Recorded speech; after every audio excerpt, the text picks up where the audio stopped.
sesión, pues bueno, quiero darles la bienvenida a todos y a todas a esta la conferencia central, o no sé cómo llamarla, inauguraria, de inauguración, o no sé cómo, no sé, podemos llamarla como queráis, porque precisamente un evento que organizamos los profesores de metodología, los que parece que somos los más rigurosos, somos capaces de poner mesas de contribuciones y la conferencia principal antes del acto inaugural oficial de mañana. Así que bueno, aquí nosotros somos los que estamos buscando el plan B de todo. Y bueno, la idea es que tenemos esta conferencia en la que tenemos invitado al profesor Fernando Martínez Abad, eh, al cual me ha comentado que más o menos va a hacer una exposición de en torno a 30, 40 minutos y luego dejará unos minutillos para que podamos hacer las preguntas, las apreciaciones y lo que haga falta, ¿vale? Además, luego, por supuesto, yo le conozco, esto no me lo ha dicho, pero si no, sé yo que está disponible y cualquier consulta se la podéis mandar por email o incluso si alguno o alguna estará presencial mañana, pues podrá incluso compartir un café con él también mañana y hacérsela en directo. Para mí es un papel muy difícil presentar a un amigo. Pues claro, porque cualquiera que me conoce sabe que no voy a ser neutral, porque es amigo mío y todo. Creo que si no todos, casi todos los aquí presentes lo saben y si no, cuando busquen en Google, pues nos podrán encontrar en infinidad de trabajos juntos, así que no vamos a engañar a nadie. Entonces voy a intentar hacer una presentación objetiva, lo más objetiva posible, tan objetiva como el número de publicaciones que tiene en el campo del que va a hablar en los últimos años. No hace falta que hagan nada, pueden buscarlo en su perfil de Google para ver lo que ha publicado sobre el tema que va a hablar. Él es maestro, es psicopedagogo y estadístico, además tiene un máster en tecnología educativa y es profesor de la Universidad de Salamanca en el área de métodos de investigación, miembro del grupo de investigación GRIAL y en actividades de innovación docente del grupo GRIMAINE. A nivel de experiencia, como les decía, les invito a consultar su Google Scholar, sus perfiles y podrán ver sus múltiples trabajos, entre ellos, por ejemplo, los publicados en los últimos años vinculados con la equidad educativa, el rendimiento educativo o la justicia social, temas de los que justamente nos va a hablar hoy. Muchos de ellos resultados se centran en esta temática y están vinculados al análisis secundario de datos con pruebas PISA. Hoy, cuando le invitamos a que diera él esta conferencia, le pedimos que nos acercara esos resultados a quizá las personas que no dominamos tanto el análisis de datos a gran escala. Y le dijimos, vale, estamos hablando aquí de innovación docente, estamos hablando de docencia de metodología de investigación. Les pedimos que deje a un lado los números, no sé si será capaz, y hable un poco, pues, para todos. Y nos diga realmente esos datos, cómo afectan, cómo nos pueden servir útiles para la mejora educativa y para la innovación docente. Les dejo con el profesor Fernando Martínez Abad y la conferencia titulada Desde PISA al aula, innovación educativa para la equidad escolar, el proyecto Evidence. Fernando, toda la palabra es tuya. Bueno, pues nada, muchas gracias, Juan Pablo. En realidad vamos, es un placer poder estar aquí y que hayáis, bueno, que hayáis contado con mi ofrecimiento porque al final fue casi un ofrecimiento, ¿verdad? Y que, y que podamos intentar, claro, nosotros, como ha comentado Juan Pablo, somos profesores de métodos de investigación, ¿no? Tenemos una carga en nuestras investigaciones estadística muy importante.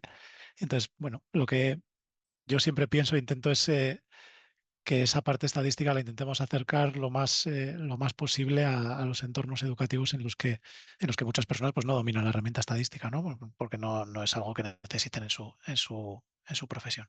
Por lo que sí que hay una parte de números, ¿verdad? Habrá una pequeña parte de números para explicar exactamente cuáles son los indicadores que nosotros calculamos relacionados con la equidad.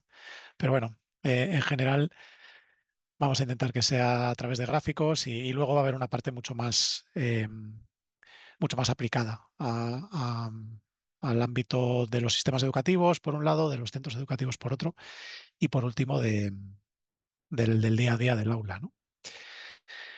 Bien, bueno, también quería agradecer a la propia organización del Congreso, aunque prácticamente el jefe y todopoderoso es Juan Pablo, ¿verdad? Pero hay otro equipo detrás, como Juan Pablo, como Vanessa y Alberto, que han estado en las mesas y la verdad es que han hecho una coordinación fantástica.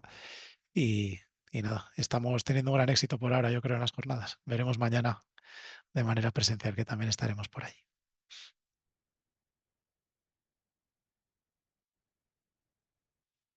Bien, bueno, aquí tenemos el título de la conferencia, ¿verdad? Que es lo ha comentado Juan Pablo, de PISA al aula, innovación educativa para la equidad escolar, el proyecto Evidence.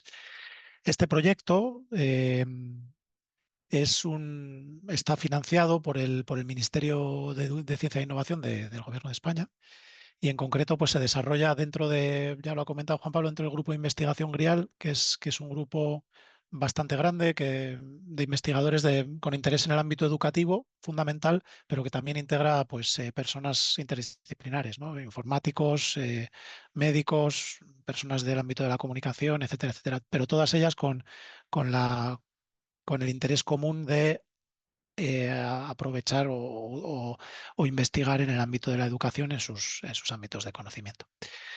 Y también, bueno, este proyecto, el Grupo GRIAL, se desarrolla en un instituto de investigación que se llama IUCE, en el que somos todos miembros y en concreto dentro de la Universidad de Salamanca, ¿no? Bien, bueno, os he puesto a todos los asistentes en el chat mi correo electrónico también. No me di cuenta de ponerlo aquí en la portada, pero bueno, ya lo tienen en el chat por si tienen cualquier comentario que hacernos en torno al proyecto. Este proyecto inició su andadura en 2022, no, en 2022, 23, 24, sí, 2022, en septiembre de 2022. Y es un proyecto de 3 años, está en fase de finalización, estamos en la última fase. Y bueno, comentaremos pues más o menos todas las fases del proyecto, los principales resultados que se han obtenido en el ámbito más cercano, en el ámbito de España, y luego pues algunos insumos, algunas buenas prácticas que se pueden derivar pues, de lo que hemos ido encontrando, ¿no? Bien, ¿cómo surge este proyecto? Claro, surge a partir de varias cuestiones, ¿no? Nosotros en el grupo de investigación que estamos más encargados del ámbito de la evaluación educativa dentro de GRIAL, em, llevamos una experiencia de alrededor de 10 años trabajando con evaluaciones a gran escala, fundamentalmente con las pruebas PISA, con los resultados de las pruebas PISA, y hasta hace 3 4 años pues trabajábamos en torno a lo que se denomina la eficacia escolar. La eficacia escolar pues, es el estudio de todas aquellas factores o prácticas educativas que contribuyen a que un estudiante alcance un rendimiento superior al que cabría esperar teniendo en cuenta sus condiciones socioeconómicas y culturales, sobre todo el ámbito familiar, ¿no? Es decir, nosotros sabemos por las evidencias ya bastante consolidadas desde los años 60 que el entorno socioeconómico y cultural del estudiante es, por desgracia, el factor fundamental que, que predice el éxito escolar o los resultados académicos de ese estudiante. Es feo decirlo desde el ámbito educativo, pero es un resultado que sistemáticamente y machaconamente nos encontramos en la evaluación de todos los sistemas educativos y en todas las evaluaciones a gran escala que se han ido haciendo, sobre todo a lo largo de este siglo XXI, ¿no? Pues bien, los estudios de eficacia escolar lo que intentan es eliminar los efectos socioeconómicos en los modelos estadísticos para tratar de detectar escuelas en las que los estudiantes alcanzan rendimientos superiores a los que cabrían esperar teniendo en cuenta esas condiciones, ¿no? Y a partir de ahí estudiar más en profundidad esas escuelas y ver qué es lo que están haciendo mejor o bien en relación a otras escuelas que pueden ser detectadas como escuelas en las que sus estudiantes pues, alcanzan niveles de competencia o de rendimiento inferiores a los que cabría esperar. Por ahí es por donde hemos venido trabajando en los últimos años y tirando de ese hilo en este último proyecto, pues nos pareció de interés porque es un campo menos explorado y que en los últimos años, sobre todo gracias a los objetivos del desarrollo sostenible, pues es un campo que se ha puesto mucho en el foco, ¿no? de la investigación en el ámbito educativo, pues centrarnos fundamentalmente en la equidad educativa, es decir, en buscar entornos y contextos en los que el nivel socioeconómico del estudiante tiene menos influencia sobre su rendimiento o entornos en los que no estamos segregando a los estudiantes por condiciones, por cualquier tipo de condición socioeconómica, cultural, étnica o de cualquier tipo, ¿no? Bueno, y a raíz de ahí surge este proyecto, ¿no? Las preguntas fundamentales que nos hacemos pues son las que van a tener aquí en pantalla. La primera de todas es, claro, la pregunta es si realmente los sistemas educativos están más allá del logro fundamentalmente en los países de PIB alto, ¿no? Más allá del logro de la alfabetización prácticamente universal de todos los ciudadanos, si realmente los sistemas educativos están consiguiendo la igualdad de acceso a las riquezas sociales o a los bienes sociales, ¿no? Es decir, si gracias a la educación estamos consiguiendo limitar pues, el efecto negativo que tiene sobre el desarrollo personal y social de las personas, pues que pertenezca a un colectivo vulnerable. Por lo tanto, lo que realmente nos estamos preguntando, yendo un poco más allá, es si el sistema educativo está de alguna manera compensando estas desigualdades socioeconómicas, o no tienen por qué ser solo socioeconómicas, pueden ser culturales, étnicas, como decía anteriormente, etcétera, etcétera. Pero nosotros en este proyecto nos centramos en la parte socioeconómica, que es en la que tenemos más experiencia debido a los anteriores años estudiando la parte de la eficacia escolar, ¿no? Pero claro, la duda es si realmente la educación está compensando estas desigualdades y consiguiendo sacar de la pobreza o de situaciones de vulnerabilidad sobre todo a los hijos de personas que están en esa situación. Es decir, si la educación está contribuyendo a que el ascensor social funcione y que las personas que realmente se esfuerzan y que hacen las cosas bien, pues se acaben teniendo también una retribución en cuanto a su acceso a esos bienes sociales. Y por último, y lo que prácticamente es más importante para nosotros a nivel aplicado, ¿no? Es detectar pues, qué factores o prácticas educativas pueden estar promoviendo este acceso, este buen funcionamiento del ascensor social, lo que podemos definir en una sola palabra como igualdad de oportunidades. En este sentido, las evaluaciones a gran escala como las pruebas PISA, aunque parecen unos resultados fríos y que cuando sale una nueva evaluación publicada, pues parece que en las noticias únicamente vemos los resultados del rendimiento. En realidad, este tipo de evaluaciones incluyen otros muchos factores que tienen que ver con pues, metodologías docentes, cuestiones socioemocionales del estudiante, cuestiones de convivencia escolar, etcétera, etcétera, etcétera, que permiten pues, hacer un estudio más en profundidad de factores asociados o al rendimiento, o a la equidad, o a la cuestión que planteemos de interés.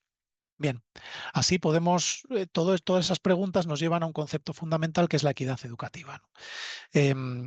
La equidad educativa, pues es todo esto que hemos comentado, ¿no? Es un concepto, un ideal al que deberíamos llegar o queremos llegar, ¿no? En los sistemas educativos, y que a su vez es un indicador de calidad del propio sistema.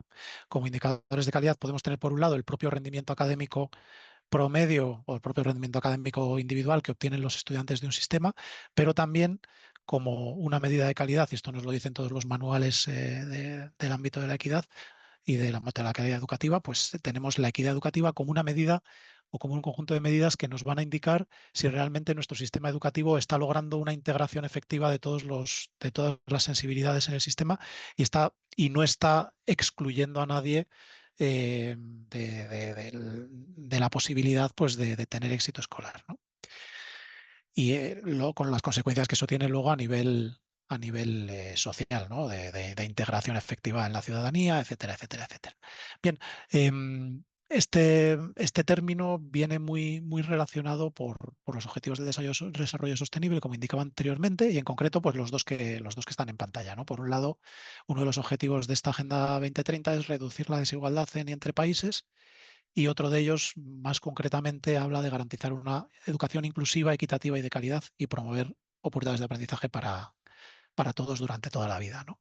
Y por otro lado, en el ámbito más concreto de España, tenemos en este momento una ley educativa en vigor que se llama LOMLOE, que es, bueno, se llama Ley Orgánica de Modificación de la Ley Orgánica de Educación. Fijaos qué nombre más, más peculiar, pero bueno, es por cuestiones internas de cómo funciona la política en este país, ¿no?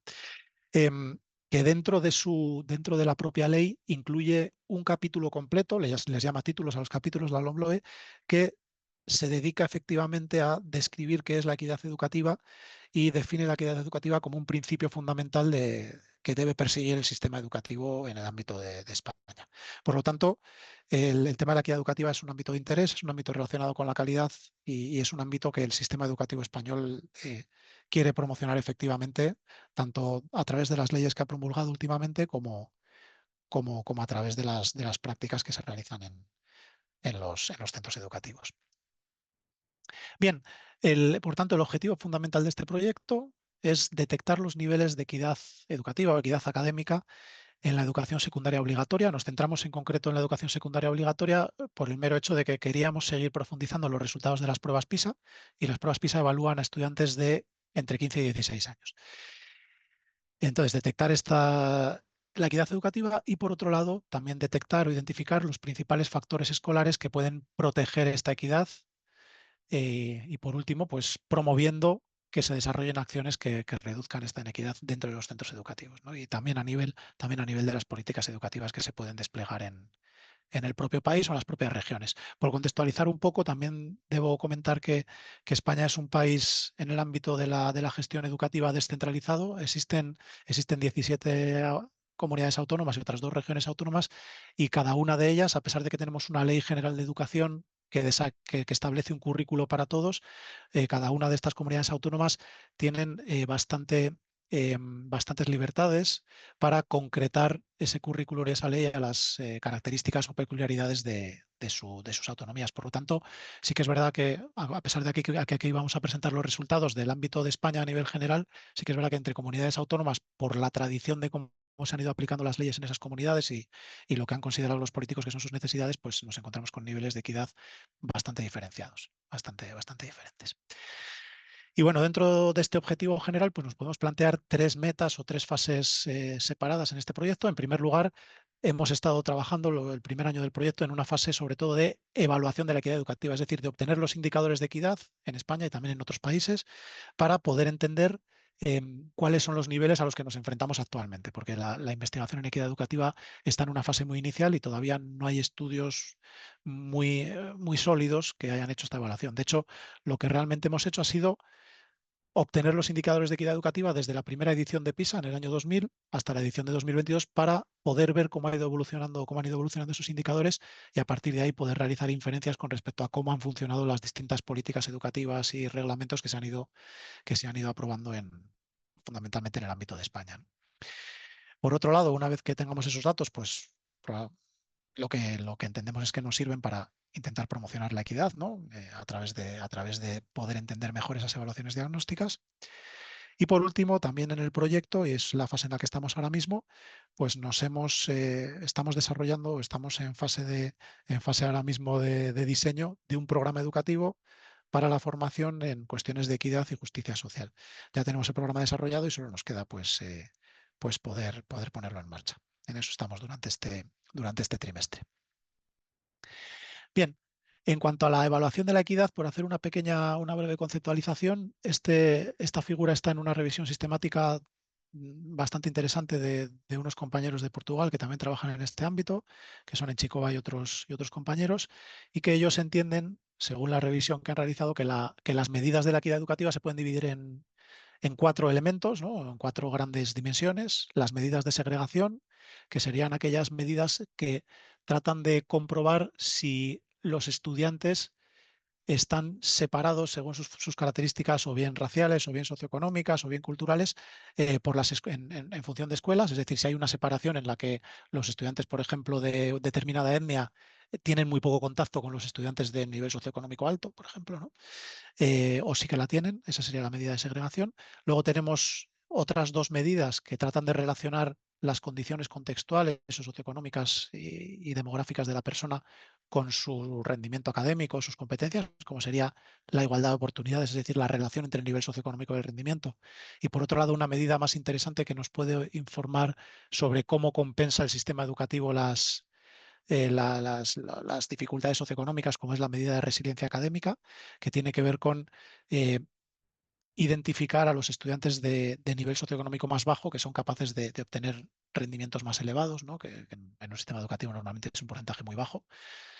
Y por último, una medida que tiene que ver solamente con analizar los resultados educativos, que es la igualdad de resultados. La igualdad de resultados se refiere a si existen muchas diferencias entre los estudiantes en cuanto a su rendimiento académico, su nivel de competencia, ¿no? Dentro de un sistema, o por otro lado, si nos vamos al nivel escuela, si existen muchas diferencias entre escuelas en cuanto al nivel de rendimiento promedio de esas escuelas. Nosotros, bueno, por lo menos en esta presentación, sí que es verdad que en el proyecto hemos obtenido medidas prácticamente de todos estos indicadores, menos del de resiliencia académica, que es un concepto un poco más novedoso y que en el próximo proyecto tenemos pensado obtener.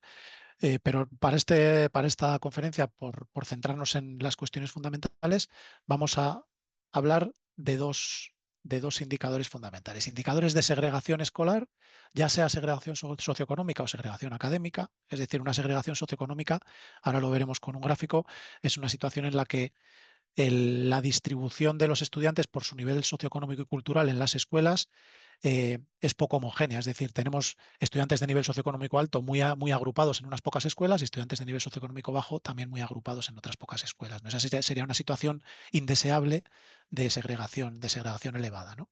Y luego otras medidas que tienen que ver, como decía, con la relación entre el nivel socioeconómico y el rendimiento, que tienen que ver con la igualdad de oportunidades. Vamos a verlo esto de manera visual, unos minutos, Juan Pablo, no voy a dar mucha lata con los números, pero sí que es importante entender a qué nos estamos refiriendo, sobre todo con la segregación, ¿no? Imaginemos, aquí tenemos como una regla, como una medida, ¿no? Imaginemos que estamos midiendo cualquier variable, ya sea la competencia, el nivel de competencia o el nivel de rendimiento académico o incluso el nivel socioeconómico y cultural familiar del estudiante. Por poner también un poco de contexto, en las pruebas PISA es importante señalar que el nivel socioeconómico y cultural del estudiante se mide a partir de tres indicadores. En primer lugar, el nivel de estudios de los padres. En segundo lugar, la profesión de los padres, si tiene un nivel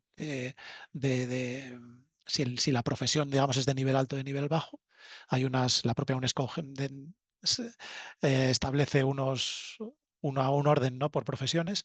Y en tercer lugar, hemos dicho la educación de los padres, la profesión de los padres y los recursos que tiene la familia en el hogar. Recursos culturales y recursos materiales. Por ejemplo, se pregunta a los estudiantes por el número de libros que hay en casa. Bueno, eso se lo preguntan a las familias realmente.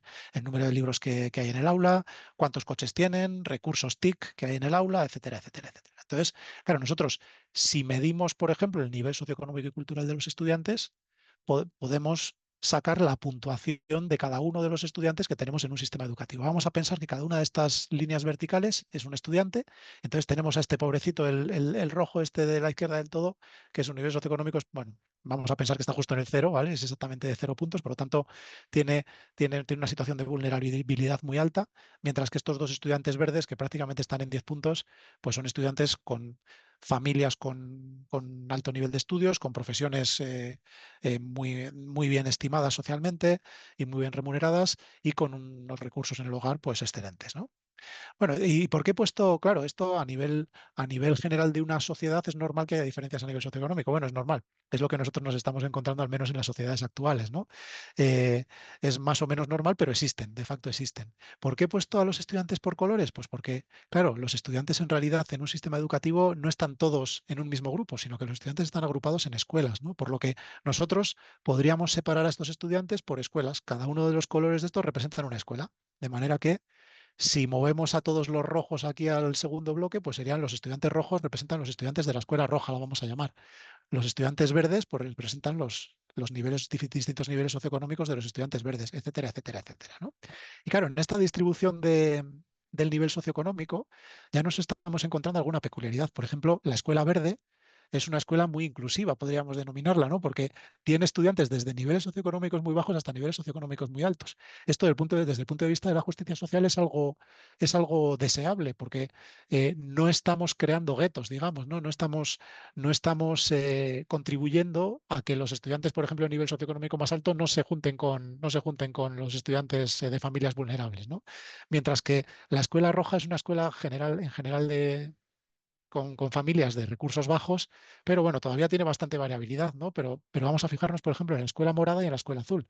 La escuela morada es una escuela que probablemente en el ámbito español pues sería una escuela privada en la que las familias tienen que poner mucho dinero mensual para que sus estudiantes, sus hijos estudien ahí y entonces, claro, solamente acceden a esa escuela pues hijos de familias de nivel socioeconómico alto, ¿no? Este sería un caso peculiar, un caso claro de ese tipo de escuelas que en el sistema educativo español existe la red privada de centros y esos centros se atienen al currículum público, pero no están financiados por el Estado, por lo que se autofinancian y eso lo hacen las propias familias.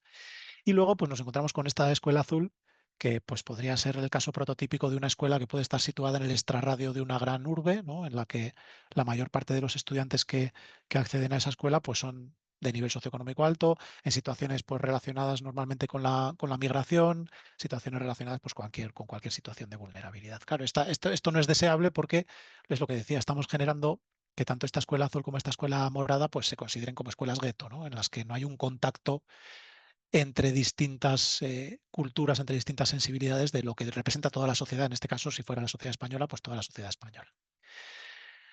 Si sacamos el nivel socioeconómico promedio a nivel escuela, pues simplemente sería todos los estudiantes verdes, más o menos la media de nivel socioeconómico de todos estos estudiantes verdes, pues más o menos estaría a este nivel.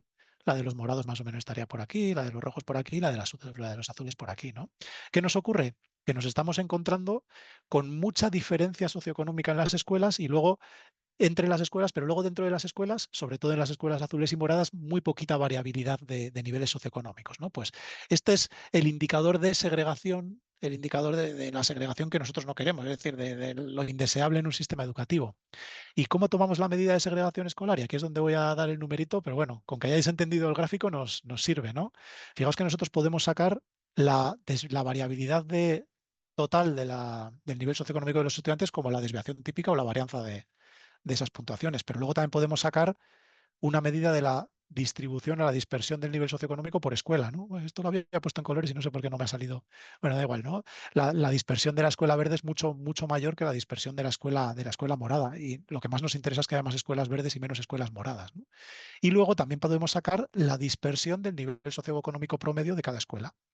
Que nos interesa, claro, ¿qué nos interesaría? Que haya poca dispersión entre escuelas en estos niveles socioeconómicos medios, pero mucha dispersión dentro de las escuelas. Y por lo tanto, lo que nos interesa es que esta desviación típica verde sea pequeñita, mientras que estas desviaciones típicas azules sean muy grandes. En total, en realidad, lo que nos ocurre matemáticamente es que la suma de todas estas desviaciones típicas o dispersiones es igual a la variabilidad total del nivel socioeconómico o del rendimiento, lo que sea que estemos midiendo. Y entonces nosotros podemos medir el nivel de segregación de un sistema educativo como la variabilidad que hay entre las escuelas dividido la variabilidad total del nivel socioeconómico o del rendimiento. Y ese lo vamos a llamar el porcentaje de segregación. Claro, es un porcentaje porque estamos haciendo la división de una parte dividido el total. Luego lo multiplicamos por 100 y ya lo tenemos en porcentaje. Esta es la medida fundamental que nosotros hemos obtenido tanto para el nivel socioeconómico, para la variable nivel socioeconómico, como para la variable rendimiento académico o competencia, como la queramos llamar. PISA denomina competencias a sus medidas. Bien, vamos a ver dos ejemplos de alta segregación y baja segregación. Este sería un caso prototípico de una segregación muy alta. Tenemos dos escuelas de nivel socioeconómico o de rendimiento muy bajo y otras dos escuelas de nivel socioeconómico o rendimiento bastante alto y con muy poca dispersión dentro de ellas, es decir, con una variabilidad muy pequeña de estudiantes. Los estudiantes son muy parecidos entre sí en cada escuela, ¿no? Mientras que los verdes son muy diferentes de los morados, por ejemplo, en cuanto a la medida. Mientras que entre escuelas hay mucha diferencia. Entonces, este es un caso de segregación alta. Y un caso de segregación baja sería, evidentemente, hombre, sí que tenemos una escuela como la verde, que parece que a nivel general tiene un nivel socioeconómico un poquito más bajo que la morada, que está un poquito por encima, pero a nivel general tenemos estudiantes de todo tipo en todas las escuelas, de manera que fomentamos el contacto, ¿no? entre todos esos grupos sociales. De manera que tenemos mucha variabilidad dentro de las escuelas de rendimiento o de nivel socioeconómico, pero poco variabilidad entre escuelas. Fijaos que la diferencia del rendimiento promedio entre las escuelas es muy pequeñita. Por lo tanto, a lo que nosotros deberíamos aspirar para fomentar la equidad en los sistemas educativos, pues es a este nivel de segregación baja, ¿no? Bien, y una última cosa de numeritos, vamos a ver también lo que es la igualdad de oportunidades y ya no vamos a ver mucho más de esto. ¿A qué nos referimos con la igualdad de oportunidades? Pues justamente a la correlación que exista entre el nivel socioeconómico del estudiante y su nivel de competencia o rendimiento. Simplemente no tiene más misterio. ¿Y cómo podemos medir esta relación que se ve claramente en el gráfico? Por ejemplo, en este gráfico, cada uno de estos puntitos representa un estudiante, ¿no? Y entonces tenemos aquí este estudiante que tiene un nivel socioeconómico más o menos de 3,5 más o menos y un rendimiento de 2,2, 2,3 más o menos, un poquito más de 2. Y luego tenemos este otro estudiante que casi sale en el mapa, ¿verdad? Que tiene un rendimiento de 10 y un nivel socioeconómico pues casi de 9, 8, 8 y pico. Claro, la tendencia que vemos, y es lo que se encuentra en todos los estudios internacionales, es que los estudiantes de más nivel socioeconómico tienden a tener más rendimiento, ¿no? Y esto es algo hasta cierto punto lógico, porque esos estudiantes van a tener más facilidades en su casa, pues para recibir ayuda por parte de sus padres, porque están más formados, para gastar dinero igual en clases extraordinarias por si tienen algún tipo de dificultad, en comprar más recursos, etcétera, etcétera, etcétera, ¿no? Y eso es lo que entendemos que el sistema educativo debería compensar, ¿no? Bueno, así que podríamos calcular la igualdad de oportunidades, el porcentaje también en porcentaje, por analizarlo más fácilmente, como la correlación entre las dos variables puesta al cuadrado.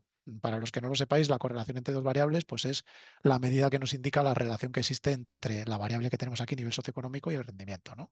Es decir, la medida en la que esta recta que vemos que es creciente, pues los puntos están más cerca de la recta o menos cerca de la recta. Si ponemos esta medida de correlación al cuadrado, lo que obtenemos es el porcentaje de la variabilidad total del rendimiento que es capaz de explicar el nivel socioeconómico del estudiante. Esta es la medida de igualdad de oportunidades. Es decir, del total del rendimiento del estudiante, ¿qué porcentaje de ese rendimiento se explica solamente por el nivel socioeconómico y cultural familiar de esos estudiantes? Esa es la medida de igualdad de oportunidades. Bien, por ver un caso de menos desigualdad y más desigualdad, aquí tenemos el caso en el que, al que deberíamos intentar aspirar, ¿no? En el que efectivamente sí que existe una relación entre el nivel socioeconómico y el rendimiento, pero la relación tampoco es determinante. Vemos aquí, por ejemplo, un estudiante de nivel socioeconómico medio-bajo que es el rendimiento más alto, por aquí otros de nivel socioeconómico bajo que tienen rendimientos razonables, y por aquí algunos también de nivel socioeconómico alto, pues que tienen rendimientos altos y bajos, ¿no? Esto sería lo normal en un sistema educativo que compensa las dificultades socioeconómicas, ¿no? Y las situaciones de vulnerabilidad. Y una situación de mucha desigualdad pues sería cuando todos estos estudiantes pues eh, están mucho más cerca de esta recta, es decir, cuando el nivel socioeconómico del estudiante predice mucho mejor su rendimiento o su competencia. Fijaos que en este primer caso, esto está calculado directamente con un programa estadístico, el nivel socioeconómico únicamente, entre comillas, porque a mí me parece ya mucho, es capaz de explicar el 10% de toda la variabilidad del rendimiento de los estudiantes. Es decir, soy capaz de predecir adecuadamente el 10% de la competencia que va a tener un estudiante solamente sabiendo cuál es su nivel socioeconómico. Mientras que en el segundo caso, fijaos que es el 51%. Claro, con niveles del 50%, yo la mitad de todo el rendimiento de todos los estudiantes de mi sistema educativo yo sería capaz de predecirlo solamente sabiendo la medida de dónde estudian sus padres o qué estudiaron sus padres, dónde trabajan y pues los recursos materiales y culturales que existen en el hogar, ¿no? Por lo tanto, esta es una situación que no es deseable para nadie, ¿no?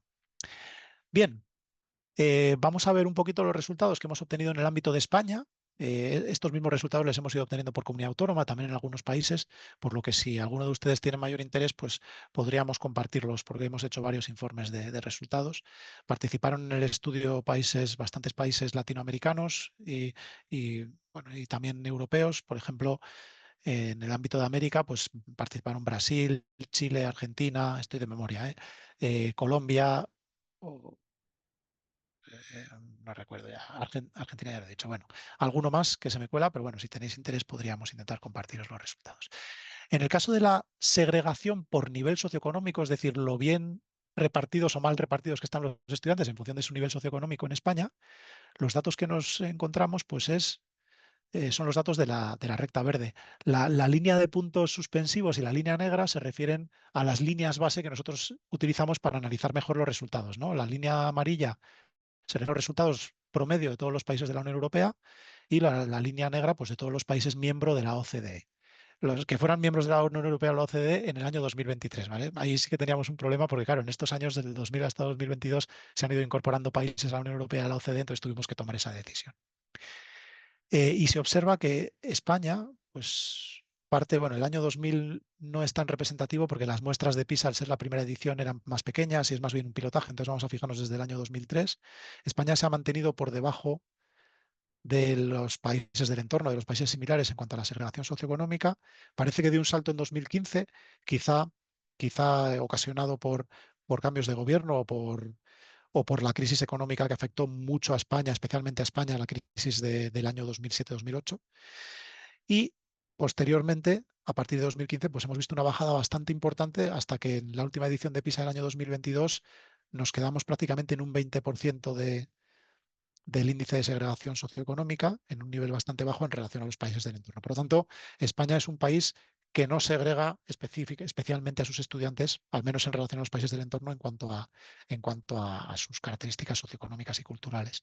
Este es un dato que la verdad es que es bueno para España y que esta evolución de bajada es razonable teniendo en cuenta que en España se han aplicado políticas educativas en los últimos años para tratar de limitar la libertad de elección de estudiantes por parte de algún tipo de escuelas de carácter sobre todo concertado, que son las que son privadas pero de financiación pública. Y bueno, también se han desarrollado pues, políticas activas para que las familias de entornos vulnerables tengan una mayor flexibilidad, una mayor libertad para escoger centro educativo. Entonces, de esta manera es como se ha intentado limitar y la verdad es que parece que está teniendo bastante éxito. Y en cuanto a la segregación académica, es decir, lo bien o mal, o bueno, las diferencias de rendimiento que hay entre las escuelas, aquí sí que nos encontramos un dato muy bueno, la verdad es que muy bueno y con tendencia descendente. Desde el año 2000 o desde el año 2003, la tendencia ha sido razonablemente descendente también, tanto en la Unión Europea y la OCDE como en España, es decir, las escuelas se han ido haciendo más homogéneas entre sí en cuanto a sus niveles de rendimiento, pero sistemáticamente nos encontramos con que España ha estado en niveles por debajo del 30% y que han bajado incluso por debajo del 20% a partir de 2015.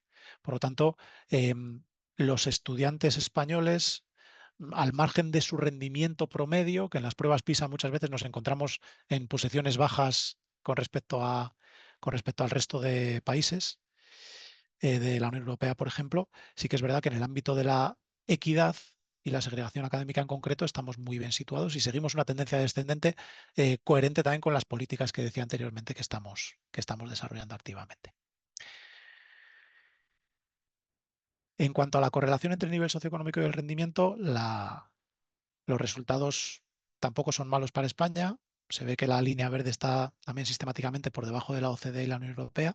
Sí que es verdad que en los países europeos existe una relación bastante alta a nivel general por encima de los países de la OCDE entre el nivel socioeconómico de los estudiantes y su rendimiento, y que a pesar de la buena tendencia desde el año 2009, ¿verdad? Que parece que vamos bajando un poquito, bueno, con algún poco fluctuación, de repente en 2022 todos los sistemas educativos suben en su inequidad de oportunidades, ¿no? Esto entendemos, veremos a ver qué pasa con PISA 2025, que ya está en el horno, pero entendemos que este resultado, que parece generalizado en todos los países, se puede deber a la irrupción que supuso el COVID, ¿no? Que fue justamente a mitad de estas dos evaluaciones, en las que los estudiantes, claro, tuvieron que depender más de sus recursos del hogar para desarrollar su propio aprendizaje, ¿no? Y por lo tanto, eso llevó a que la correlación entre el rendimiento y el nivel socioeconómico pues aumentara. Lo que es de esperar es que nuevamente estos niveles pues vuelvan a los niveles de 2018 aproximadamente. Pero sí que estamos viendo que la correlación entre el nivel socioeconómico y el rendimiento se ha mantenido más o menos en niveles estables y ahí, mientras que la cuestión de la segregación parece que ha ido mejorando, sobre todo la segregación académica a nivel internacional y en España, la parte de la igualdad de oportunidades, que prácticamente es la más importante, pues no se ha sabido dar con la tecla para mejorarla, ¿no? Se ha mantenido en niveles muy estables, alrededor del 15%, por lo que no hemos logrado controlarla. Bueno, bien. em, Además de estos resultados, claro, no me puedo extender mucho más porque es una conferencia de una hora, ¿no? Pero esto es lo fundamental que quería presentar a nivel analítico de lo que nosotros hemos obtenido, ¿no? Pero a partir de todo el análisis que nosotros hemos realizado de resultados, ¿cuáles son las recomendaciones fundamentales que podríamos hacer tanto a nivel de sistema educativo como a nivel de centros educativos como a nivel de aula, ¿no? Estas siguientes diapositivas van orientadas a esto, ¿no? En primer lugar, y bueno, sobre todo esto lo hemos visto a través de nuestros resultados y también a través de revisiones sistemáticas de la literatura que estamos realizando para tratar de agrupar toda la investigación que ya se ha hecho en equidad y la que se está haciendo, que en los últimos años está aumentando de manera significativa. En primer lugar, una labor que está desarrollando muy bien en España la LOMLOE gracias a que ha incluido la equidad como un factor clave, ¿no? Pues tenemos que hablar de la importancia de la sensibilización, ¿no? Sobre todo sobre temas de inclusión. La inclusión sí que es un término en el que se ha venido trabajando mucho en los últimos años y lo ha asumido más el sistema educativo, un poquito menos quizá la equidad y la justicia social, y ahí tenemos que hacer todos mucha pedagogía para seguir hablando de que la calidad de un sistema educativo no es solo el rendimiento, no es solo el indicador de rendimiento, sino que también son otros indicadores que van a dotar de más eficacia a todo el sistema, porque si nosotros dejamos atrás a un montón de estudiantes que provienen de entornos vulnerables, estamos perdiendo poder humano, estamos perdiendo capacidad humana que no sabemos hasta dónde podría llegar. Es decir, una de las cuestiones fundamentales de la equidad educativa es conseguir que todas las personas desarrollen su máximo potencial individual, ¿no? Esto lo veremos en una siguiente diapositiva. También hemos encontrado que el acceso universal a la educación temprana, en España la educación infantil, en otros entornos igual educación preescolar, como se quiera llamar, parece una medida que compensa esas desigualdades de base. Consigue que los estudiantes que acceden a la educación temprana de entornos vulnerables en un primer momento se acerquen más al nivel competencial de otros estudiantes de entornos más favorecidos. Por otro lado, el reparto de recursos a los centros educativos, más que un reparto para todos café, digamos, lo que nos dicen los datos fríos es que es preferir un reparto de recursos conforme a criterios de necesidad y justicia social, es decir, dar más a los centros que justamente están recibiendo a más estudiantes de contextos vulnerables, ¿no? Entonces, en ese sentido, el reparto de recursos tiene que estar muy bien planificado para repartir los recursos en su justa medida según la necesidad de cada centro educativo. Claro, eso requiere también una mayor planificación y una mayor rendición de cuentas y un mayor control por parte de los recursos por parte del Estado, ¿no? Otra cuestión fundamental que se ha observado es que las políticas de mercantilización educativa o aplicar las lógicas de mercado o lógicas capitalistas a la educación se asocian a un aumento claro de los niveles de inequidad, tanto como segregación como igualdad de oportunidades. Estamos hablando de políticas como extender la red privada o la red concertada de centros educativos, políticas como dar mayor flexibilidad a los centros para la elección de estudiantes o a las familias para poder asistir a un centro educativo que no sea cercano, o sea, por otros criterios que no sea la cercanía del centro al hogar, etcétera, etcétera, ¿no? Todo este tipo de políticas que desde algunos organismos internacionales, supranacionales como la OCDE, que es el propio organismo que impulsa PISA, pues se tratan de promocionar porque estos organismos realmente tienen un enfoque mercantilista y capitalista, ¿no? en su ideal y económico realmente. Sí es importante, interesante promover la autonomía escolar de los centros, que tengan autonomía para adaptar el currículo, para utilizar los recursos de la manera que consideren más oportuno, pero siempre desde un punto de vista de que esa autonomía no tiene que estar asociada a la lógica de la mercantilización, a dar más libertad simplemente al centro para hacer lo que le parezca, ¿no? Por lo tanto, esa autonomía tiene que venir acompañada de una rendición de cuentas clara y de un Estado central o un Estado o las autonomías, ¿no? En el caso de un Estado federal, que controle y que esas cuestiones de autonomía pues las fiscalice, ¿no? De alguna manera. Y por último, también se ha observado que el desarrollo profesional docente es una cuestión clave para que el profesorado en entornos de difícil desempeño, en el que hay muchos niveles socioeconómicos diferentes y muchas culturas diferentes, pues sea capaz de trabajar para asegurar el bien de todos, ¿no? Y el desarrollo de todos los estudiantes. A nivel del centro educativo, eh, una cuestión fundamental es que el propio centro tenga un proyecto y una identidad clara y que sea consensuada entre toda la comunidad. Es decir, que exista un proyecto educativo en ese centro que tenga unos objetivos eh, que a largo plazo se mantengan y que tenga un rumbo claro, de manera que toda la comunidad educativa esté remando en la misma dirección. Esa es una cuestión fundamental. Por otro lado, también se ha detectado que los factores de convivencia escolar pueden fomentar que haya menos diferencias bueno, que haya una mayor igualdad de oportunidades, ¿no? Una menor diferencia entre estudiantes de nivel socioeconómico alto y bajo. Otra cuestión interesante es el tema de las expectativas educativas, tanto de la comunidad docente como de las propias familias sobre sus hijos o sobre los estudiantes. Se ha observado que en los centros educativos a los que asisten estudiantes de familias de entornos socioeconómicos más vulnerables, em, las expectativas de toda la comunidad educativa sobre esos estudiantes son inferiores. Por ejemplo, en España, pues una expectativa inferior sería pensar que esos estudiantes no van a llegar a la universidad y entonces todas las charlas a esos estudiantes de educación secundaria que se les da de orientación laboral tienen que ver con cuestiones para acceder a módulos de formación profesional o para acceder al mercado laboral directamente, ¿no? Mientras que en los centros educativos en los que tradicionalmente hay estudiantes de familias de nivel socioeconómico más alto, la expectativa es más alta y entonces todas esas charlas de orientación laboral que se dan pues tienen que ver con las salidas universitarias que se abren pues según la carrera, el bachillerato elegido, digamos, la modalidad de estudios elegida por el estudiante. Por lo tanto, hay que intentar evitar esos sesgos cognitivos y que las expectativas sean altas en todo caso. Por supuesto, un estilo de liderazgo del equipo directivo democrático, en el que tenga en cuenta la voz y la opinión de todos los miembros de la comunidad educativa y todos en mayúsculas en la toma de decisiones y en el desarrollo del currículo. Entre otros, lo fundamental es tomar en cuenta tanto la voz de las familias, es decir, que las propias familias se sientan parte de ese proyecto educativo, de ese centro, y que puedan participar activamente en la vida escolar. Esta es una cuestión compleja porque al final siempre hay tensiones entre las familias y los claustros de profesores, ¿no? Y es una cuestión en la que hay muchos estudios y hay unas iniciativas bastante interesantes en las que se puede profundizar. Y por último, algo en lo que se ha profundizado menos, pero que últimamente está empezando a haber algunos monográficos en revistas menores sobre este tema y demás, es tener en cuenta la voz del alumnado en cuestiones tanto curriculares o educativas, puramente educativas del centro, como incluso educativas, como incluso organizativas, perdón. Es decir, tener en cuenta lo que el alumnado puede decirnos y lo que puede aportar, y que el propio alumnado también se sienta parte de ese proyecto y se implique y se comprometa más con ese proyecto. Y en cuanto a las metodologías docentes, y ya voy terminando, dos grandes cuestiones.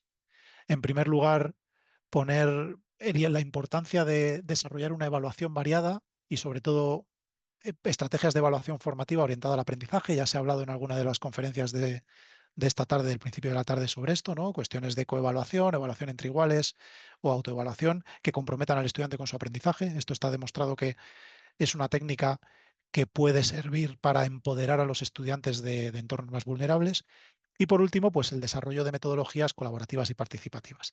Somos conscientes de que en el ámbito de la educación secundaria hay una mayor presión curricular que en la educación primaria, y muchas veces el profesorado, por esta presión, pues deja de lado estas metodologías que requieren un mayor trabajo día a día, diario, por parte del profesor, y que requieren, pues, o que dificultan la enseñanza de contenidos conceptuales específicos, ¿no? Pero sí que es verdad que los estudios que existen y los resultados, las evidencias empíricas, pues nos muestran que este tipo de estrategias, como el aprendizaje colaborativo, el aprendizaje servicio o el aprendizaje basado en proyectos, nos sirven para promocionar más a los estudiantes que están en una situación más difícil. Bien, y lo último que estamos en este proyecto, por finalizar, pues es en desarrollar un curso formativo sobre estas cuestiones que acabamos de hablar para profesorado de educación secundaria. Estamos en contacto con la Consejería de Educación de nuestra comunidad autónoma de Castilla y León, y bueno, estamos ahora mismo pues intentando poner fechas. Nuestra primera idea era hacerlo entre enero y febrero de 2025, ya no va a ser. Nuestra idea era que fueran 30 o 40 plazas, nos han dicho que probablemente sean 100 profesores, los dividiremos en dos grupos. Pero bueno, probablemente lo desarrollaremos en marzo-abril y hablaremos de todas estas cuestiones que os acabo de comentar. Bien, y nada más, me he pasado unos minutos del tiempo estipulado. Espero, Juan Pablo, que no me riñas. Y nada, muchas gracias por la atención de todos, todas, y espero que haya resultado interesante, y estoy a total disposición para cualquier duda o para si tenéis algún comentario que hacerme por correo electrónico, ahí facilite el mío en el chat. Bueno, Fernando, muchas gracias a ver, que te hayas pasado viendo con la pasión con la que trabajas, con la que investigas y la productividad que tienes también de artículos. Es de agradecer que todos estos años de trabajo lo hayas podido comprimir y de manera coherente en poco más de media hora larga. La verdad es que es de agradecer. Eh, en lo que se van, en lo que se van haciendo las posibles preguntas que puedan llegar, si eso por el chat para que sean más dinámicos, si no quiere ponerse alguien en la cámara, también podemos dejarle que se ponga la cámara. A mí me gustaría, que fíjate que estamos siempre juntos al lado, pues hacerte quizás dos preguntas. Porque luego al final con eso de que estamos trabajando juntos muchas veces parece que al que está más cerca es al que menos preguntas y a lo mejor al que está más lejos es al que menos preguntas. Y quería hacerte dos preguntas, una a nivel quizá más personal y otra a nivel más profesional. Por una parte, a nivel, por cierto, quien quiera hacer alguna pregunta a Fernando en lo que va respondiendo a mis cuestiones, que sean breves, la puede ir escribiendo por el chat y se la hacemos llegar para generar un poquito de debate. La primera es fácil y sencilla. En estos, ya no solo este proyecto, en estos años que llevas trabajando, analizando estos datos de resultados, me gustaría, porque al final hay muchas cosas, muchos resultados, muchos datos que tú según lo estás contando, no sabemos en qué porcentaje puede ser o no, pero son pues como predecibles, podemos decirlo. Y me gustaría mirar lo contrario. De estos años que llevas investigando, me gustaría que podría decir que me dijeras cuál ha sido el dato que has encontrado que más te ha sorprendido. Que cuando has visto has dicho, hombre, esto sí que no me lo esperaba, bien porque conceptualmente, desde una vista de vista de un profesor o de un investigador, no era predecible, o bien porque los estudios previos decían justamente lo contrario. Y luego ya, por enlazarlo, para hacerlo más rápido, a mí me preocupa mucho y sabes a nivel personal tú, y si no se lo digo también a los asistentes, que yo en ocasiones soy muy crítico con estas evaluaciones a gran escala y con estos resultados. Y has hablado muy bien en las conclusiones de las repercusiones que tienen que tener estos datos. La segunda pregunta es si crees que has visto en estos años que las legislaciones, que los cambios políticos, que las decisiones políticas se están fundamentando en los resultados que se están encontrando en las investigaciones. Y de verdad, gracias por participar y por las respuestas que me vas a dar. Muy bien, pues nada, gracias por tus apreciaciones. Em, Ya hemos podido discutir en otras ocasiones, ¿verdad?, sobre el valor que pueden tener las evaluaciones a gran escala, sobre todo para el desarrollo de las políticas educativas. La verdad es que llevamos una, un- una historia solo de evaluaciones a gran escala de unos 20 años o de evaluaciones diagnósticas grandes en los países de solo 20 años. Y entonces yo creo, y esto anticipa un poco mi respuesta a la segunda pregunta, yo creo que todavía estamos en una fase muy preliminar. No hemos generado las estructuras adecuadas para que esas evidencias que encontramos puedan dar el salto a las políticas educativas y que las políticas educativas den el salto también a las prácticas educativas, ¿no? Yo creo que tiene que ver más con que el historial de este tipo de evaluaciones es corto, ¿no? Y todavía falta generar esas estructuras. Pero bueno, vamos en orden. Sí que es verdad que muchos de los datos son predecibles y, claro, yo desde el punto de vista aplicado de un profesor, pues buena parte de estas cosas que yo he dicho ahí al final dirá, bueno, claro, si promocionas yo qué sé, un estilo de liderazgo democrático, pues vas a hacer que se comprometan más todas las personas con el centro y probablemente pues consigas que los estudiantes y las familias de entornos vulnerables pues vayan mejor, ¿no? Vaya cosa. Pero claro, al final la investigación cuantitativa tiene que ver con buscar datos predecibles. Es decir, con demostrar que esos datos predecibles, que eso que yo me imagino que puede ser así, realmente es así, ¿no? Y esto es lo fundamental y que casi muchas veces por eso tengo ese entusiasmo cuando me encuentro un dato que parece una tontería, pero digo, coño, mira, pues lo hemos demostrado, ¿sabes? Entonces, desde el punto de vista de la metodología de investigación, que este es un congreso de metodología de investigación, entiendo que ese es el valor fundamental que tiene analizar datos cuantitativos, porque al final el dato cuantitativo es tan frío que solamente me va a decir que hay relación entre dos variables, ¿no? Y una persona, un profesor en activo me dirá, ¿y qué? ¿No? Pero no es y qué, es que estoy demostrando que existe esa relación. Ya veremos luego qué quiere decir eso a través de estudios cualitativos o a través de una profundización. Bueno, sí que es verdad que en el ámbito de la equidad hay otras muchas cosas que nos han sorprendido en estudios previos, ¿no? Pero en el ámbito de la equidad hay dos cuestiones que aquí no hemos destacado, pero que, claro, porque nos requieren más estudio, porque las hemos encontrado y requieren más estudio, ¿no? Que sí que son muy interesantes y que darán lugar a futuros estudios. En primer lugar, es el detectar que cuando hemos hecho los estudios de ver qué factores pueden afectar a la relación entre el nivel socioeconómico y el rendimiento, que en eso no he profundizado tanto porque tiene una carga metodológica más fuerte, hemos detectado, lo fundamental que hemos detectado es que los estudiantes de nivel socioeconómico alto tienen algún tipo de habilidades blandas que no se sabe cuáles son, que hacen que se aprovechen más de tener buenas condiciones metodológicas, buenas condiciones de clima de aula, etcétera, etcétera, sobre su rendimiento, que en el caso de los estudiantes de nivel socioeconómico bajo. Es decir, lo que nosotros pensábamos que iban a ser factores protectores de la equidad son factores que realmente están separando más todavía a los estudiantes de nivel socioeconómico alto y bajo. Es decir, estos estudiantes de nivel socioeconómico alto tienen algún tipo de característica, iguales que en su propio, esto ya son hipótesis, ¿no? En su propio entorno familiar, pues les orientan mejor hacia que aprovechen esas facilidades. Pero tienen algún tipo de habilidad que hace que aprovechen mejor las cuestiones promotoras de la equidad que los estudiantes de nivel socioeconómico bajo. Lo cual es un problema muy gordo para que nosotros y que desde las políticas educativas se puedan orientar acciones concretas que se pueden hacer, ¿no? Para reducir esa distancia. Y por otro lado, la otra cuestión que hemos encontrado interesante, esta igual no era tan impredecible, pero sí que es interesante, es el efecto del uso de las TIC educativo, y esto lo hemos hablado en algunas otras ocasiones, ¿verdad, Juan Pablo? Sobre la equidad. Em, hace unos años, y esto también ya estaba un poco manido, en 2023 la UNESCO sacó un informe, ¿verdad? El informe de Global Education, bueno, monitorización de la educación global, en la que afirma categóricamente que no existen estudios sólidos que demuestren que el uso de las TIC está contribuyendo a mejorar el rendimiento o la competencia de los estudiantes con respecto a otras metodologías no basadas en las TIC. Dice que sí que hay algunos estudios parciales, pero los estudios sólidos, que sean con una muestra representativa realmente grande o que sea con un diseño muy sólido, pues no lo han demostrado hasta la fecha.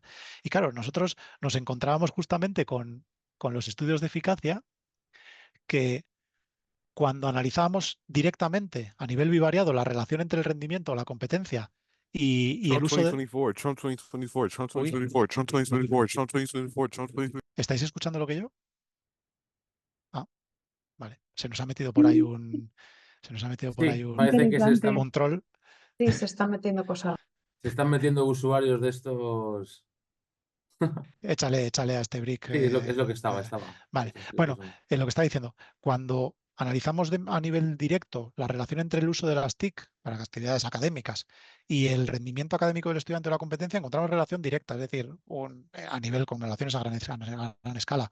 Un mayor uso de las TIC en la escuela parece que contribuye a más rendimiento académico. Pero claro, hay un efecto de otra variable que está ahí entre medias, que es el nivel socioeconómico promedio de la escuela y el nivel socioeconómico de los estudiantes. Cuando quitamos el efecto de ese nivel socioeconómico de la escuela, es decir, cuando eliminamos ese efecto que hay entre las tres variables, resulta que la relación entre el uso de las TIC y el rendimiento, añadiendo esa tercera variable, se invierte. Es decir, quitando ya la carga socioeconómica, de repente el uso de las TIC está afectando negativamente al rendimiento. Un uso más intensivo de las TIC, ¿no? Y eso, claro, eso es lo que nos estaba advirtiendo el informe GEM, ¿no? Lo hemos ido detectando hace muchos años. Pero con esto de la equidad estamos encontrando una cosa muy interesante y es que a pesar de ese efecto negativo, que muchas veces es cero, es un efecto muy cercano a cero, em, sí que nos encontramos que un uso más intensivo de las TIC sí que es un factor que aprovechan más los estudiantes de nivel socioeconómico bajo que de alto. Así que sí que es un factor realmente protector de la equidad, a diferencia de otros factores que son los que estaba comentando anteriormente sobre las habilidades blandas. Por lo tanto, el uso de las TIC es un factor muy interesante y que en futuros estudios pues vamos a darle la importancia que se merece. Curioso. Es curioso lo que comentas, Fernando, porque al final parece que hoy en día todos los estudios, o la mayoría de los estudios centrados en analizar el uso de la tecnología en la educación, se centran en el rendimiento o en la motivación. Y cuando de repente encuentras estos resultados, pues sí es verdad que son sorprendentes. Elizabeth, tienes un par de preguntas, te hacen sobre justo de los que, bueno, la puedes leer tú directamente. Sí, sí, Eh, tengo el chat delante. es que una vez se centra en la motivación, Mm. cómo solo mide el rendimiento y la función de la motivación en el nivel socioeconómico. Ahí te hace. Lo varían según eso. Vale. Como comentaba al principio de la charla, gracias por las preguntas. Sí que es cierto que las evaluaciones como PISA, sobre todo PISA, porque incluye un cuestionario de contexto muy amplio. Las evaluaciones PISA tienen un cuestionario que se llama cognitivo, que evalúa el rendimiento o la competencia en matemáticas, en lectura y en ciencias. Luego, en cada oleada, es decir, en cada evaluación que hacen, se centran más en una de estas competencias y entonces sacan puntuaciones también de subdimensiones de la competencia, ¿vale? Pero bueno, esa es la parte cognitiva. Y luego, además, incluye, que es prácticamente el 90% de las variables, incluye un cuestionario de contexto que rellenan los estudiantes, otro cuestionario de contexto que rellenan sus familias, otro cuestionario de contexto que rellenan los profesores, aunque ese de los profesores no está incorporado e implementado en todos los países, están muy poquitos, y otro cuestionario de contexto que se llama de escuelas, que es el que rellenan los equipos directivos. Eh, claro, esos cuestionarios de contexto incluyen información múltiple y en cada oleada de PISA se incluyen distintos factores. Hay algunos que sí que están en todas las evaluaciones, pero otras que no. Pero yo que sé, a nivel de estudiante, por ejemplo, en esta última evaluación, pues incluye un módulo de habilidades socioemocionales autopercibidas del estudiante. Empatía, la asertividad, el esfuerzo académico, etcétera, etcétera. También incluyen escalas de clima de aula y de convivencia, que es la manera en la que nosotros hemos intentado buscar factores que limitan o que mitigan la relación entre el nivel socioeconómico y el rendimiento, ¿no? Em, También la base de datos de escuelas incluye pues, preguntas al equipo directivo sobre su percepción acerca de si faltan recursos en el centro, personales o materiales, la ratio estudiante-profesor, yo que sé, un montón de factores. También otros factores sociodemográficos, como si el estudiante es repetidor, si es inmigrante, de primera o de segunda generación, el lenguaje que habla en casa, bueno, muchísimas cosas. Entonces, sí que es posible con estas, también la motivación, por cierto, que lo ponías ahí en concreto. La última oleada de PISA de 2022 se ha centrado en matemáticas, entonces siempre añade unas preguntas de contexto relacionadas con las matemáticas. Y en este caso, pues hay tres factores. Uno es la autoeficacia en matemática, otro es el interés por las matemáticas y no recuerdo cuál era el tercero, pero bueno, tienen que ver con estas cuestiones. También se le pregunta al estudiante sobre qué metodologías o cómo aplica las metodologías su profesor en el aula, en el ámbito de las matemáticas en concreto, ¿no? Cuando el estudio está centrado en matemáticas o lectura cuando el estudio se centra en lectura, etcétera, etcétera. Entonces, sí que nos permiten las pruebas PISA, aunque por eso decía al principio, digo, es que cuando salen las noticias solo sale el rendimiento, ¿no? Pero las pruebas PISA incluyen otras muchas cosas. De hecho, los informes de cada país que hace de PISA, pues ahí sí que incluyen un análisis un poco más en profundidad de todas esas variables. Pero no de todas, ¿eh? Porque es que hay tantas que nos daría para hacer infinitos artículos realmente, de Ahí infinitas quizá, investigaciones. ahí quizá Fernando es haciendo un poco de crítica para que tampoco digamos que al final todo esto, al Mm. final esto es el instrumento y cada uno lo utiliza para lo que quiera.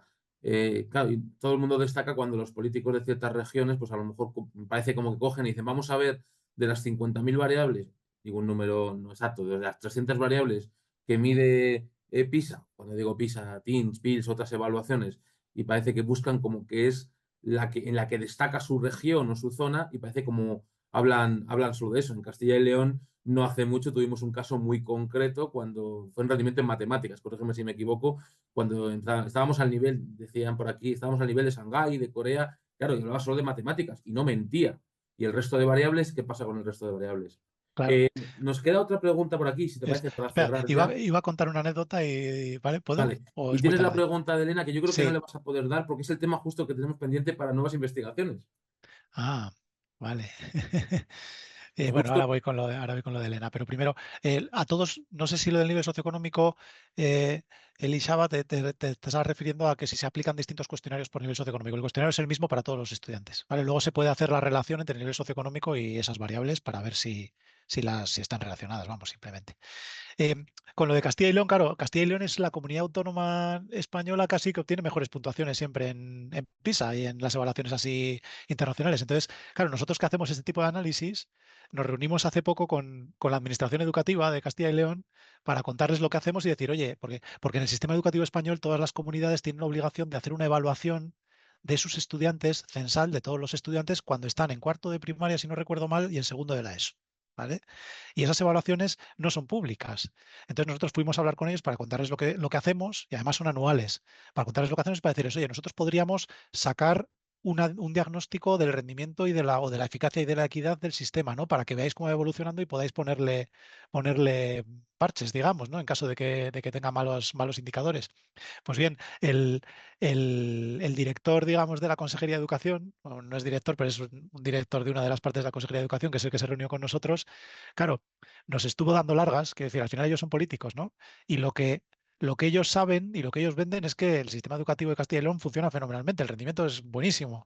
Entonces, lo que nos vino a decir es, bueno, mejor no vamos a menear el árbol, a ver si vais a encontrar algo que no quiero yo, ¿no? Que menos no me interesa.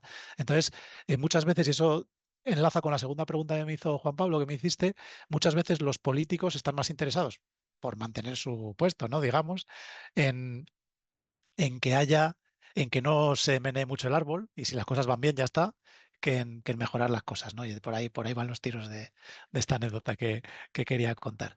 Y lo que me cuenta Elena, No sé si ¿podrías darnos? tendremos que modificar la grabación para que no quede grabada la pregunta, a ver si van a venir a pedir represalias. Yo creo que no, porque al final luego. Bueno, no sé, como queráis. Pues fíjate, es un poco más antiguo, pero sí tenemos una publicación en el congreso que realiza el programa de doctorado nuestro, en el TIM, em, en el que encontrábamos, claro, pero no es con los entornos socioeconómicos vulnerables, no, No fue en el no, team, fue en otro congreso que es trabajamos. que ha sido... Bueno, a Elena mm, la vamos a tener mañana por Salamanca, que sé yo que se ha animado a Vale, venir a Salamanca, pues lo, así que lo podremos hablar podremos. con ella mañana, porque yo creo que ya la tarde que se está alargando, la mañana para los que nos siguen desde fuera. Y yo creo que, Fernando, podemos ir cerrando. Ha quedado por ahí tu mail fma@usal. Y nada, cualquier persona se ve la pasión con la que ha comentado y analizado las preguntas. Alguno podría pensar que somos amigos y que las preguntas estaban preparadas, pero nada de eso, ¿eh? Os puedo prometer que no había nada preparado de eso de las preguntas. Y de verdad, Fernando, agradecerte pues el entusiasmo, la labor y esperemos que, como dices tú, vayan madurando estos resultados y en las próximas decisiones políticas vayamos viendo también los efectos y que no utilicen los datos los políticos pues quizá para otras finalidades o para quedar bien y los sesguen. Ahora te dejo cerrar a ti, pero antes de que digas tus últimas palabras, por decir como tu minuto de gloria, pues quiero agradecer a todos la presencia que estáis aquí. A los que viajan o las que viajan aquí a Salamanca mañana, pues nos veremos en la Facultad de Educación, allí a primera hora. Empezamos a las 9:30 recibiendo material, a las 10 el acto de inauguración. Por eso, como he dicho al principio, aquí parece que nosotros inauguramos cuando queremos, y es la verdad, al final inauguramos cuando queremos. Nos vemos mañana en la inauguración, luego tendremos más mesas de comunicaciones, las presenciales. A la 1, la presentación de un gran juego para aprender correlaciones, un juego de mesa, Spearman Speed. Tengo a mi compañero Alberto que me ha dicho que va a ser capaz, aunque sea una presentación dinámica y especie taller, que él está con 3 cámaras, 4 micros, y ha dicho que va a emitirlo en directo como si fuera esto, como decían antes, el canal Barça Mañana Club se Fútbol, intentará todo lo posible. con las cámaras. Y nada, pues, y luego por la tarde, pues tendremos quizá pues los trabajos de nuestros estudiantes, el origen de estas jornadas, que era dar la oportunidad a los estudiantes de primero y segundo de carrera de presentar sus investigaciones.